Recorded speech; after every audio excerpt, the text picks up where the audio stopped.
श्रीगुरुभ्यो नमः। श्रीमहागणाधिपतये नमः। गुरुब्रह्मा गुरुविष्णु गुरुर्देवो महेश्वरः। गुरुसाक्षात् परब्रह्म तस्मै श्रीगुरवे नमः। हरितसगोत्रोत्पन्नं हरिभक्तिपरायणं शङ्करगुरुवरेन्द्रचरणं शरणं प्रपद्ये। श्रीमहद्भ्यो गुरुभ्यो नमः। सदाशिवसमारम्भां व्यासशङ्करमध्यमाम् अस्मदाचार्यपर्यन्तां वन्दे गुरुपरम्पराम्। अरुणां करुणातरङ्गिताक्षीं धृतपाशाङ्कुशपुष्पबाणचापाम् अनिवाधिविरयूरुताम् अयूकैः अहमित्येव विभावयेद्भवानीं। శ్రీమాత్రే నమో నమః. ప్రేక్షకులకు స్వాగతం. భగవద్ ఆశీర్వచనాలు. మనకు గురు పౌర్ణమి వస్తుంది. అసలు గురు పౌర్ణమి అనేటువంటిది ఏమిటి? గురువు అనేటువంటి ఏంటి? గురువును ఎందుకు పూజించాలి? అది గురు పౌర్ణమి నాడే ఎందుకు పూజించాలి అనేటువంటి ఒక విషయం గురించి కొద్దిగా మనకు తెలిసినంతగా తెలుసుకుందాం. గురువు, అసలు గురువు అంటే ఏమిటి? అసలు ఆ గురువులో ఉన్నటువంటి యొక్క శక్తి ఏమిటి? గురువు ఎందుకు కావాలి అనేటువంటి విషయానికి వస్తే మనకు గుకార స్తంధకార స్యాత్ రుకార తన్నివారక అన్నారు పెద్దలు. గు అనేటువంటిది అంధకారము, రు అనేటువంటిది వెలుతురు. అంటే అంధకారాన్ని పాపడానికి సూర్యోదయం ఎలా అవుతుందో చీకటిని పాపడానికి సూర్యోదయం అవుతుంది, మనకు వెలుతురు వస్తుంది. అలాగే మనలో ఉండబడేటువంటి యొక్క అజ్ఞానాన్ని పారద్రోలి జ్ఞానాన్ని జ్ఞానం అనేటువంటి ఒక వెలుతురును నింపేటువంటి వాడు గురువు అనేటువంటి ఒక అర్థం మనకు. అందుకే గుకార స్తంధకార స్యాత్ రుకార తన్నివారక. అంధకారాన్ని పాపి తీసివేసి, అంటే అజ్ఞానము అనేటువంటి ఒక అంధకారం ఏదైతే ఉందో ఆ అజ్ఞానం అనేటువంటి ఒక చీకటిని పారద్రోలి జ్ఞానం అనేటువంటి ఒక వెలుతురును మనలో నింపేటువంటి వాడు గురువు అనేటువంటి అర్థం. అలాంటి గురువు ఎవరు అనేటువంటి ఒక సమస్య. గురువు ఎవరు అంటే మనకు రెండు రకాలుగా ఉంది. నారాయణ సమారంభాం వ్యాసశంకర మధ్యమాం అని చెప్పి ఒకటి చెప్పాడు. సదాశివ సమారంభాం వ్యాసశంకర మధ్యమాం. నారాయణ సమారంభం అని చెప్పి మనం తీసుకుంటే విష్ణుమూర్తి నారాయణుడు, నారాయణ తర్వాత వశిష్ఠుడు, వశిష్ఠునికి శక్తి, ఇట్లా మధ్యలో ఎంతోమంది ఉన్నారు అనుకోండి. శక్తికి పరాశరుడు, పరాశరునికి తర్వాత శుకుడు, ఇలా ఒకరొకరు వస్తూ వచ్చారు మనకు. వీళ్ళంతా గురువులే. ఇది సదాశివ సమారంభం. ఇక్కడ నారాయణునికి వశిష్ఠుడు, హయగ్రీవుడు వీళ్ళంతా ఇక్కడ వస్తే, ఇక్కడ దక్షిణామూర్తి నుంచి మనకు శివ సంబంధంగా మనకు ప్రారంభమవుతుంది. శివుడు, దక్షిణామూర్తి వీళ్ళంతా కూడా మళ్ళీ చివరికి వచ్చేటప్పటికి అట్లా కొంతవరకు కాలంగా వంశపరంపరంగా కాలం గడుస్తూ వచ్చిన తర్వాత మనకు జగద్గురు శంకరాచార్యుల వారి దగ్గర నుంచి మనకు శిష్యరికంలో గురు పరంపర ఏర్పడింది. అంటే గౌడపాదునికి శంకరాచార్యులు, శంకరాచార్యులు పద్మపాదులు మొదలైనటువంటి వాళ్ళు ఇట్లా శిష్యులుగా ఏర్పడి వాళ్ళు గురు పరంపరలో వాళ్ళు వచ్చారు. ఇది బాగానే ఉంది. మరి వీళ్ళంతా కూడా ఏం చేయాలి అంటే మనలో ఉండబడేటువంటి ఒక అజ్ఞానాంధకారాన్ని తీసివేయాలి. గురువు అనేటువంటి వాడు అజ్ఞానాంధకారాన్ని తీసివేసేటువంటి వాడు బోధ గురువు కావాలి. ఇలా మనకు చరిత్రలలో చూస్తే మనకు ఎంతోమంది కనబడతారు. దాంట్లో బ్రహ్మర్షులు ఉన్నారు, రాజఋషులు ఉన్నారు. వీళ్ళంతా కూడా గురు పరంపరలో వచ్చేటువంటి వాడు. మనము సృష్టి నుంచి కనుక మనం ప్రారంభం చేసుకున్నట్టయితే ఈనాడు మనకి ఇప్పుడు ఉన్నటువంటి ఒక వ్యక్తి వ్యాస భగవానుడు. అతను వ్యాసుడే విష్ణువు. వ్యాసాయ విష్ణు రూపాయ వ్యాసరూపాయ విష్ణవే నమో వై బ్రహ్మనిధే వాసిష్ఠాయ నమో నమః. ఎవరైతే ఉన్నారో వ్యాస మహాముని అని చెప్పి మనం చెప్పుకుంటున్నామో అతనే మనకు ప్రస్తుతము ద్వాపర యుగం నుంచి గురువుగా ఏర్పడ్డాడు. తర్వాత మనకు ఆ వ్యాసుని ఇతరు మనకు 24వ వ్యాసుడు అని చెప్పి చెప్తారు. అంటే వ్యాసుడు అనేటువంటిది ఒక పేరు కాదు, ఒక పీఠం. అది అంతకుముందు నుంచి వస్తూ ఉన్నారు. అందులో వ్యాసుడు అనేటువంటి ఒక పీఠము. అతనికి కృష్ణద్వైపాయనుడు అనేటువంటి వాడు వ్యాసుడు ఇప్పుడు ప్రస్తుతం. అంటే గురు పరంపరలో అతనికి ఒక బిరుదు ఇచ్చారు, ఆ పీఠం ఇచ్చారు. అతనికి వ్యాసం అంటారు. అందుకే వ్యాసపీఠము అంటారు.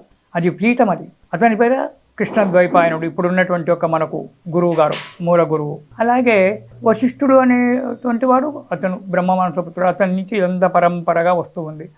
మరి వీళ్ళు ఎవరు అంటే గురు బ్రహ్మ, గురు విష్ణు, సదాశివుడు. గురువే బ్రహ్మ, గురువే విష్ణువు, గురువే శివుడు. ఈ మూర్తిత్రయము, ముగ్గురు మూర్తుల యొక్క రూపమే గురువు అనేటువంటిది మనకు ఏర్పడింది. అంటే ఈ గురువును పూజించడం వల్ల ఈ ముగ్గురు దేవతల యొక్క, అంటే ముగ్గురు త్రిమూర్తుల యొక్క ఫలితం మనకు వస్తుంది అని, మనలో ఉండబడేటువంటి ఒక అంధకారం పోతుంది. అందు గురించి ఆ గురువును మనము పూజించుకోవాల్సి వస్తుంది. గురువు జ్ఞానాన్ని బోధించాలి. ఉదర పోషణార్థం ఈనాడు 2 మాటలు నేర్చుకొని 2 పట్టాలు పుచ్చుకొని నేను విద్యావంతుణ్ణి అంటే కాదు, సంసారికమైనటువంటి యొక్క బాధలు, జగత్తు సంబంధించినటువంటి ఒక బాధలు పోడగొట్టుకొని మోక్షోపాయాన్ని పొందడానికి చేసినటువంటి ఒక విద్యనే విద్య. అది నేర్పించేవాడే గురువు. అసలు మనకు తెలిసినటువంటి ఉదర పోషణం, మన పొట్ట గురించి రకరకాల విద్యలు నేర్చుతూ ఉన్నాము, డబ్బులు సంపాదించుకుంటున్నాము, తింటున్నాము. కానీ మోక్ష సాధన గురించి మనం ఏమైనా చేస్తున్నామా? ఏం లేదు.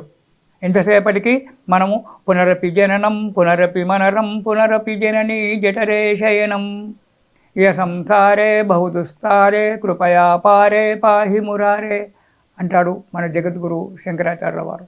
పుట్టడము చచ్చడము, పుట్టడము చచ్చడము అనేటువంటి ఒక ఈ కులాల చక్రంలో మనం తిరుగుతూనే ఉన్నాము. కానీ జన్మరాహిత్యాన్ని చేసుకోవడానికి జ్ఞానాన్ని పొందడం లేదు. ఆ జ్ఞానాన్ని నేర్పించేటువంటి వాడు గురువు. ఆ జ్ఞానాన్ని పొందాలి. ఎంతసేపటికి కులాల చక్రంలో కుండలు వచ్చేసినట్టుగా, కుమ్మరి కుల చక్రం దింపుకుంటూ కుండలు తీసి పక్కకు పెట్టినట్టుగా ఎంతసేపటికి జననం మరణం జననం మరణం జననం మరణం అనేటువంటి ఒక దాని గురించే చూస్తున్నాము. 2 అక్షరాలు నేర్చుకొని పట్టాలు సంపాదించుకొని డబ్బు సంపాదిస్తున్నాం. కాచే కాంత కాచే పుత్ర కాచే ధనమైపి అతీయ విచిత్రం అంటాడు. భార్య ఎవరు, బిడ్డలెవరు, ధనం ఎవరిది, ఇదంతా మన వెంబడి వస్తుందా? జన్మరాహిత్యాలు చేస్తున్నాయా మనం వేదాంతంలోకి వెళ్ళినట్టయితే? అలా కాకుండా మనకు జన్మరాహిత్యాన్ని చేసేటువంటి ఒక విద్యను నేర్పించేటువంటి వాడు నిజమైన గురువు. కృష్ణ పరమాత్మ ఉన్నాడు, అతను గురువు. మొట్టమొదటి మన గురువు అతడే నారాయణమూర్తి, అతడే కృష్ణుడు. నారాయణ అంతకంటే కృష్ణుడే చెప్తాడు గీతలో, ఇంతకంటే అర్జున ఇంతకంటే ముందు నేను చెప్పాను నారాయణుడి, అదే విషయాన్ని మళ్ళీ ఇప్పుడు ఇక్కడ చెప్తున్నానంటాడు. అంతకంటే ముందే విష్ణువు, అందుకే నారాయణ సమారంభం అన్నారు. నారాయణమూర్తి అంతకంటే ముందే గీతను ఉపదేశం చేశాడు. ఆ తర్వాత మళ్ళీ కృష్ణావతారంలో అర్జునుడికి అటువంటి వ్యక్తి దొరకక, దాన్ని ఆకలింపు చేసుకునే ఒక వ్యక్తి దొరకలేదో, అతను ప్రయత్నం చేయడం విష్ణుమూర్తికి అవసరం రాలేదు. మళ్ళీ భారతంలో పాండవ మధ్యముడైనటువంటి ఒక అర్జునునికి మళ్ళీ ఆ గీతను బోధించాడు. అందుకే కృష్ణుడు మనకు మొదటి గురువు. ఇప్పుడు మనకి ఈ కాలంలో కనుక చూసుకున్నట్టయితే అతని నుంచి చెప్పినటువంటి వ్యాసుడు అవన్నీ కూడా మనకు చెప్పాడు. ఈ వ్యాసుడు అనేటువంటి వాడు కృష్ణ ద్వైపాయనుడు. ఇతడు సాక్షాత్తు విష్ణుమూర్తి యొక్క అవతారం. బ్రహ్మ వేదాలన్నీ చెప్పాడు. 4 ముఖాలతో 4 వేదాలు చెప్పాడు బ్రహ్మదేవుడు. అవన్నీ కలగాపొలగంగా ఉన్నాయి. వాటిని విడదీసినటువంటి ఒక వ్యక్తి వ్యాసుడు. వ్యాసుడు వేదాలు చెప్పలేదు, బ్రహ్మనే చెప్పాడు. తన చతుర్ముఖాలతోటి బ్రహ్మదేవుడే వేదాలు చెప్పాడు. ఆ వేదాలను విడదీసి ఋగ్యజు సామ యజుర్వేదం, ఋగ్వేదము, యజుర్వేదము, సామవేదము, అధర్వణ వేదము 4 వేదాలుగా వ్యాస భగవానుడు విభజించి 4 శిష్యులకు ఆ వేదాలను చెప్పి వీటి ప్రపంచంలో చేయండి, ప్రచారం చేయండి అని చెప్పాడు. ఆ వాళ్ళ నుంచి మనకు ఇవన్నీ కూడా వేదం యొక్క విషయాలు తెలిసినాయి. ఆ తర్వాత దానికి ఎంతోమంది మహానుభావులు ఋషులు భాష్యాలు రాయడము ఇచ్చేయడము, ఆ తర్వాత వ్యాసుడు ఉపనిషత్తులు రాయడము, పురాణాలు రాయడము, ఇవన్నీ కూడా మనకు చెప్పారు. అక్కడి నుంచి అందుకే మనకు వ్యాసుడు గురువు అయినాడు. అయితే మనము ప్రతి సంవత్సరము ఆషాఢ మాసంలోనే గురు పౌర్ణమి చేసుకుంటున్నాము. ఎందుకు చేసుకోవాలి? ఆషాఢ శుద్ధ పౌర్ణమి నాడు గురు పౌర్ణమి చేసుకుంటున్నాము. ఎందుకు అంటే వ్యాసుడు, దీనికి 3 రకాల జవాబులు ఉన్నాయి. అది ఏది కరెక్ట్ అనే విషయం నాకు మాత్రం తెలియదు, చెప్తున్నాను. ఒకటి, వ్యాసుడు పుట్టినరోజు, ఆ రోజు కృష్ణద్వైపాయనుడు పుట్టినరోజు అని చెప్పి ఒకరు చెప్తారు, కొందరు చెప్తారు. కొందరేమో మహాభారతం ప్రారంభించినటువంటి ఒక రోజు అని చెప్పి కొందరు చెప్తారు. కొందరు వేదాలు విభజించినటువంటి ఒక రోజు అని చెప్పి కొందరు చెప్తారు. ఏది ఏమైనా వ్యాసుని యొక్క పౌర్ణిమాది. వ్యాస భగవానుడిని మనం పూజ చేసుకోవాలి. ఆ రోజు వ్యాసుడు, గురు పౌర్ణమి నాడు వ్యాసుని మనం పూజ చేస్తున్నాము. ఈ వ్యాసుని కనుక మనం పూజ చేసినట్టయితే బ్రహ్మ విష్ణు మహేశ్వరులను ముగ్గురిని కూడా పూజ చేసినట్టుగా అవుతుంది. అందుకే గురు బ్రహ్మ గురు విష్ణు గురుదేవో మహేశ్వర, గురు సాక్షాత్ పరబ్రహ్మ. పరబ్రహ్మ వీళ్ళందరికంటే కూడా మించినటువంటి ఒక పరబ్రహ్మ స్వరూపం ఏదైతే ఉందో అతనే వ్యాసుడు, అతనే గురువు. అలాంటి గురువులు మనము పూజ చేసుకోవాల్సినటువంటి ఒక రోజు వ్యాస పౌర్ణమి, ఆషాఢ శుద్ధ పౌర్ణమి నాడు. సరే, పూజ చేసుకుంటున్నాం. మరి ఈనాటి గురువులకు మనం పూజ చేస్తున్నామా? గురువు గురువే.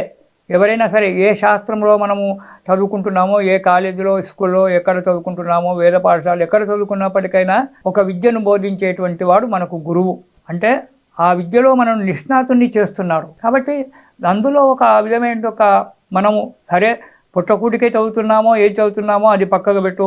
అది పక్కకు పెట్టినట్టయితే మనను ఉద్ధరించుకోవడానికి, మన జీవన గమనం నడవడానికి మనము ఒక విద్య నేర్చుకుంటున్నాము. ఆ విద్య నేర్పించేటువంటి ఒక వ్యక్తి కూడా గురువే. మరి అతనికి కూడా పూజ చేయాలి కదా, అతనికి కూడా పూజ చేసుకోవాలి కదా. వ్యాసునికి పూజ చేయాలి, మనకు విద్య నేర్పించేటువంటి ఒక గురువుకు పూజ చేయాలి.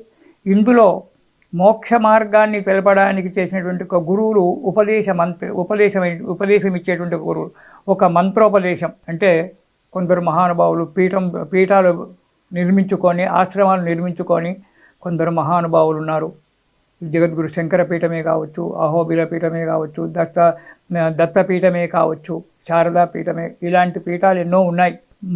మనను ఉద్ధరించుకోవడానికి, మరుజన్మ లేకుండా ఉండడానికి, జన్మ సాఫల్యం కలగడానికి వారి దగ్గర మనం మంత్రోపదేశం తీసుకుంటున్నాము, వారు ఇస్తున్నారు.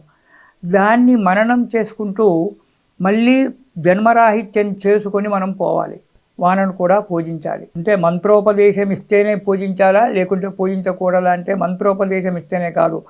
వాళ్ళు జగద్గురు పీఠం ఉంది, అది సాక్షాత్తు పరమశివుని యొక్క రూపం. అది జగద్గురు పీఠం అంటే సాక్షాత్తు దక్షిణామూర్తి యొక్క పీఠం. అది అలాంటి పీఠానికి వాళ్ళు ఉపదేశం ఇచ్చిన వాళ్ళ వాక్కు చాలు. ఆ వాళ్ళ వాక్కుకే మనం వాళ్ళ దర్శనమే పాపనాశనం. వాళ్ళ యొక్క దర్శనం కనుక చేసుకున్నట్టయితేనే ఎన్నో పాపాలు తొలగిపోతాయి జగద్గురు పీఠం వాళ్ళది.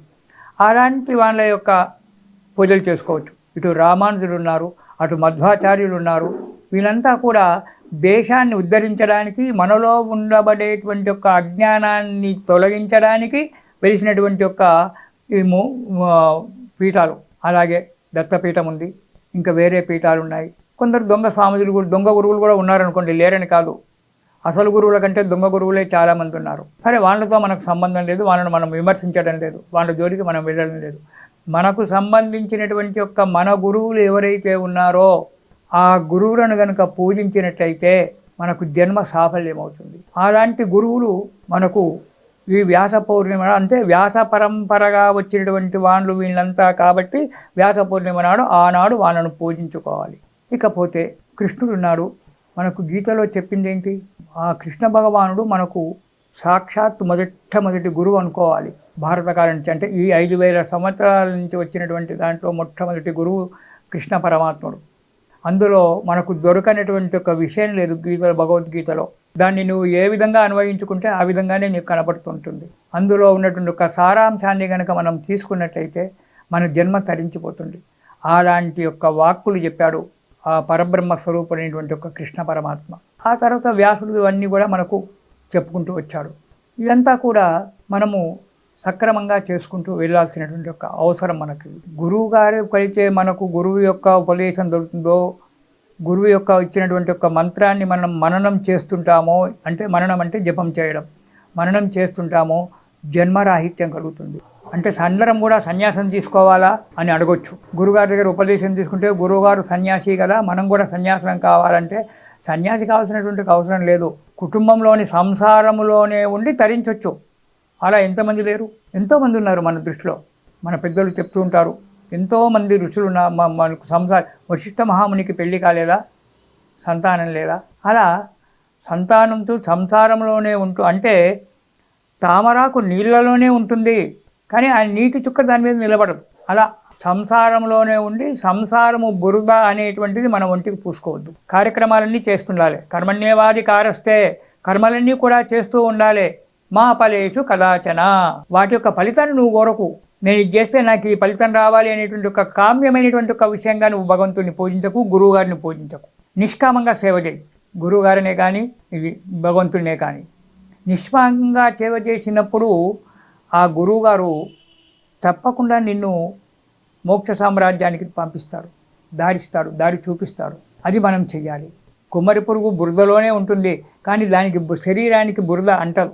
అలా మనము గురుగారిని పూజించుకోవడానికి మనకు సంవత్సరంలో ఒకరోజు ఏర్పాటు చేశారు. అసలు గురువుగారిని ప్రతిరోజు పూజించాలి. ఏ కార్యక్రమం చేసినా ముందు గురుస్మరణనే. నీకు సంబంధించిన గురువు నీకు, నాకు సంబంధించిన గురువు. ఇప్పుడు నాకు ఒక గురువు ఉంటాడు, జ్ఞానోపదేశం చేసినటువంటి ఒక వ్యక్తి. నీకు జ్ఞానోపదేశం చేసినటువంటి ఒక వ్యక్తి నీకు ఒకరు ఉంటారు. ఎవరైనా గురుపరం. అందుకే అన్నారు, నారాయణ సమారంభం వ్యాసశంకర మధ్యమం అస్మదాచార్య పర్యంతం. వాళ్ళ గురు పరంపర నుంచి వచ్చినటువంటి ఒక నా గురువుకు నమస్కారం అని చెప్పుకుంటున్నాం. లేదా సదాశివ సమారంభం శంకరాచార్య మధ్యమం అస్మదాచార్య పర్యంతం వందే గురువు. అలా అయినా చెప్పుకో, ఇలా అయినా చెప్పుకో, మనం గురువుకు చేయాలి. అసలు మొట్టమొదటి గురువు ఎవరు మనకు? ఒక్కసారి ఆలోచించండి. మొట్టమొదటి గురువు మనకు మన జీవితంలో తల్లి, ఆ తర్వాత తండ్రి. అందుకే తల్లి మొట్టమొదటి గురువు మనకు. తల్లి ఏం చేస్తుంది? ఒక్కొక్క అన్నము మెతుకు ఒక్కొక్క బుక్క పెట్టుకుంటూ అత్తాను, అమ్మాను, నాన్నాను, తాతయ్యాను అలా ఒక్కొక్క అక్షరం పదము 2 అక్షరాల పదాలు నేర్పిస్తూ ఉంటుంది తల్లి మొట్టమొదటిగా. ఆమె మొదటి గురువు మనకు. అందుకే శాస్త్రంలో మాతృదేవో భవ, ముందుకు తల్లికి నమస్కారం చేయరా నాయన, తర్వాత తండ్రికి నమస్కారం చేయి, ఆ తర్వాత గురువుకు నమస్కారం చేయి, నీ జ్ఞానాన్ని పెంపొందింపజేసినటువంటి ఒక గురువుకు నమస్కారం చేయి అని చెప్పుకుంటూ వచ్చాడు. అందుకే మనకు మన జీవితంలో ఏ గురువు దొరికినా దొరకకున్నా మనకు మొట్టమొదటి గురువు తల్లి. ఆ తల్లికి నమస్కారం చేసుకోవాలి ఉదయం లేచి. ఆ తర్వాత తండ్రి విద్యాబుద్ధులు చెప్పిస్తున్నాడు, మనకు ఖర్చు పెట్టిస్తున్నాడు, డబ్బు ఖర్చు పెట్టి మనం చదివిస్తున్నాడు. నాకంటే నా కొడుకు ఉత్తముడు కావాలి, నాకంటే నా కొడుకు చాలా పెద్దవాడు కావాలి అనేటువంటి ఒక విషయాలతోటి తను కడుపు మార్చుకొని, తను తినకుండా, తను సుఖపడకుండా డబ్బు సంపాదించి మనకు విద్యాబుద్ధులు నేర్పించి మనను పెద్దవాడిని చేయడానికి ప్రయత్నం చేస్తున్నాడు. అందుకు అతను 2వ గురువు. ఇక 3వ గురువు ఎవరు? ఆచార్యుడు. మనకు విద్యను నేర్పించి జ్ఞానోపదేశం చేసేటువంటి వాడు 3వ గురువు ఆచార్యుడు. ఈ ఆచార్యుడు ఏం చేస్తాడు? మనలో జ్ఞానాన్ని పెంపొందింపజేస్తాడు. మనం ఏ విషయం తీసుకున్నా, ఒకటి సైన్సే కావచ్చు, ఇటు రాజకీయమే కావచ్చు, ఇటు న్యాయశాస్త్రమే కావచ్చు, ఇటు సాంఖ్యశాస్త్రం, ఏదైనా సరే మనం ఏ శాస్త్రంలో అయితే మనం అడుగు ముందు వేయాలని చెప్పి అనుకున్నామో దానికి సంబంధించినటువంటి యొక్క విషయాలన్నీ కూడా కూలంకషంగా చెప్తూ, అందులో ఉండే ఒక మర్మాలన్నీ కూడా మనకు చెప్తూ మనలో జ్ఞానాన్ని పెంపొందింపజేస్తున్నాడు. ఆ విషయంలో విషయ పరిజ్ఞానం అనేటువంటిది మనలో నింపుతున్నాడు ఆచార్యుడు. అందుకే 3వది ఆచార్య దేవో భవ. మనకు ఆచార్యుడు ముఖ్యమైనటువంటి వాడు. ఎందుకు? మన జీవన గమనానికి తల్లి మొదటి గురువు. తండ్రి కష్టపడుతున్నాడు, తల్లి మాటలు నేర్పిస్తుంది, తండ్రి కష్టపడి డబ్బు సంపాదించి మనం చదివిస్తున్నాడు, జ్ఞానాన్ని ప్రబోధిస్తూ మనకు విషయ జ్ఞానాన్ని మనం ఏ విషయంలో అయితే అడుగు ముందుకేయాలని చెప్పి అనుకున్నామో ఆ విషయ జ్ఞానాన్ని మనకు ప్రబోధించినటువంటి ఒక వ్యక్తి ఆచార్యుడు. మన జీవిత గమనానికి దారి చూపించేటువంటి వాడు ఆచార్యుడు, అతనే గురువు. అలాంటి గురువులకు సేవ చేసుకోవాలి. కానీ ఈనాడు మనకు సంఘంలో ఏం కనబడుతుంది? గురువులు చెడిపోయినారు, శిష్యులు చెడిపోయినారు. ప్రతిరోజు ఆ మీడియాలో కానీ వార్తాపత్రికలలో కానీ చూస్తూ ఉంటే ఒక్కొక్కసారి బాధ అనిపిస్తుంటుంది. ఏంటి ఈ కర్మ? గురువులకు విలువ లేదు, ఇటు శిష్యులు గురువు లేదు. అసలు గురువు గారు తన గురుత్వాన్ని నిలబెట్టుకుంటున్నాడా? ఎవరో ఒకరు మాత్రమే ఆ గురుత్వాన్ని నిలబెట్టుకుంటున్నారు. ఎక్కడో కోట్ల దగ్గర మనకు కనబడేటువంటివి. కానీ పూర్వకాలంలో అలా లేలే. గురుకులంలో మేము చదువుకునేటప్పుడు ఆ గురువుగారి యొక్క మాట జవదాటకుండా ఉండి చదువుకునేటువంటి ఒక వ్యక్తులం మేము. అలాంటి గురువులు కావాలి. ఆ గురు పరంపర అలా రావాలి. విషయ పరిజ్ఞానాన్ని మనలో నింపాలి. మనము కూడా గురువుగారు చెప్పినటువంటి ఒక విషయాన్ని కూలంకషంగా చదివి అందులో ఉన్నటువంటి ఒక విషయాన్ని మనం ఆకలింపు చేసుకున్నట్టయితే మన జీవితాలన్నీ కూడా మంచిగా అయిపోతాయి కదా. ఎంతో ఉన్నతమైనటువంటి ఒక విషయాన్ని మనం తెలుసుకున్న వాళ్ళం అవుతాం కదా. మన జీవితాలకు ఒక గమ్యం దొరికినట్టు అవుతుంది. దాంట్లోనే మనకు మోక్ష సామ్రాజ్యం దొరకడానికి కూడా ఇదవుతుంది. ఒకటి ఇదే కాదు, ఒక సైన్స్ విషయంలో కానీ ఇతర విషయాలు తీసుకుంటే ఒక వ్యక్తి ఒక విషయాన్ని కనిపెట్టినాడంటే అతను దాంట్లో ఎంత నిష్ణాతుడై ఎంత కష్టపడి సంపాదిస్తాడో దాన్ని సాధిస్తాడు. అతను కూడా మనం గురువే. ఇప్పుడు సిద్ధాంతులు ఎంతోమంది ఉన్నారు, ఎంతోమంది మహానుభావులు ఉన్నారు. ఇప్పుడు రాకెట్లు సిద్ధం చేసేటువంటి ఒక వ్యక్తులు వాళ్ళు నిరంతరం భార్యాబిడ్డలతోటే కలిసి ఉంటూ ఈ సిద్ధం చేసేటువంటి ఒక రాకెట్లు ఏవైతే ఉన్నాయో మన చంద్రయానం అవన్నీ కూడా పంపించారు. వాటి గురించి ఎంతో వాళ్ళు నిరంతరం 24 గంటలు కూడా కష్టపడి దాన్ని సిద్ధం చేస్తున్నారు. వాళ్ళు ఆ విద్యలో వాళ్ళు నిష్ణాతులు, ఆ విద్యలో వాళ్ళు గురువులు. వాళ్ళకు కూడా మనం నమస్కారం చేసుకోవాలి. సరే, వాళ్ళ జీవనోపాధికి డబ్బు ఇస్తున్నారు, డబ్బు తీసుకుంటున్నారు. కానీ నిరంతరం అందులో లేడే. అతను వాళ్ళు డబ్బు ఇస్తున్నారు, నేను ఉద్యోగం చేస్తున్నాను అనేటువంటి ఒక విషయంలో వాళ్ళు లేరు. శాస్త్రవేత్తలు ఒక విషయాన్ని కనుక్కోవాలి అనేటువంటి ఒక విషయంలో భార్యాబిడ్డలతో కాపురం చేస్తూ ఉన్నప్పటికీ కూడా అందులో మునగకుండా ఆ సాధనను సంపూర్తిగా చేస్తున్నారు. ఇది సంసారంలో ఉండి సాధించడము అంటే.